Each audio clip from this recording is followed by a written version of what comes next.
अरे बाप रे, कितना खूबसूरत मुकुट है और इसके साथ तो बहुत सारा खजाना भी है। अब तो मैं जंगल का सबसे अमीर जानवर बन जाऊंगा। राजा भी मेरे सामने भिखारी नजर आएगा।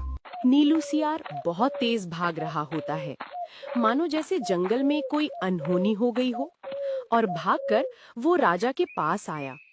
अरे नीलू, इतनी जल्दी मैं कहाँ से आ रहे हो? जंगल में सब ठीक तो है ना? जंगल में तो सब ठीक है महाराज, लेकिन आपको मेरे पिताजी यानी आपके पिताजी के महामंत्री ने आपको याद किया है।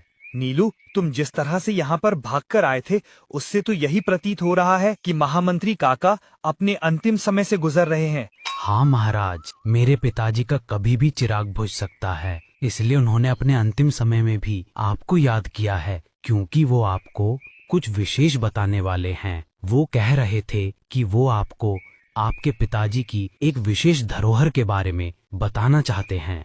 विशेष धरोहर? ठीक है तो नीलू, जल्दी चलो, कहीं तुम्हारे पिताजी का चिराग न बुझ जाए। और वो दोनों महामंत्री काका के पास जा रहे होते हैं।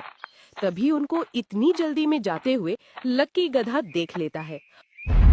अरे ये दोनों इतनी जल्दी में कहाँ जा रहे हैं? और शेर सिंह के साथ तो पुराने महामंत्री का बेटा भी है। क्या कारण हो सकता है जो ये जा रहे हैं? शायद महामंत्री अपने अंतिम समय में हैं। उसने शेर सिंह को याद किया होगा। शायद कुछ राज की बात बता दे। चलना पड़ेगा इनके पीछे पीछे। और लकी गधा भी उनके पीछे चल दिया। शेर सिंह और नीलू तो महामंत्री के पास पहुंच गए, लेकिन लकी एक पेड़ के पास रुक गया और उनकी बातों को सुनने लगा। महामंत्री काका, आपने मुझे याद किया? हाँ राजन, मैंने तुमको याद किया।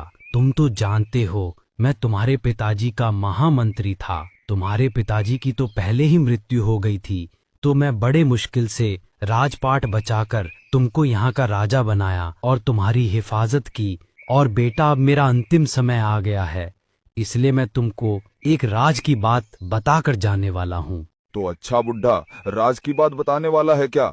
हाँ काका, मैं तुम्हारे पास ही बैठा हूँ।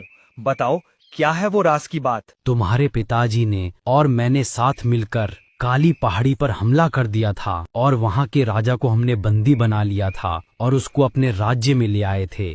तब इस बात का पता काली पहाड़ी की एक जादूगरनी को चला, तो वो हमारे जंगल में आ गई और उसने काली पहाड़ी के राजा को आजाद करने की मांग की। तो हमने राजा के बदले में एक अनोखी चीज उस जादूगरनी से मांग ली, और वो चीज थी जादुई मुकुट।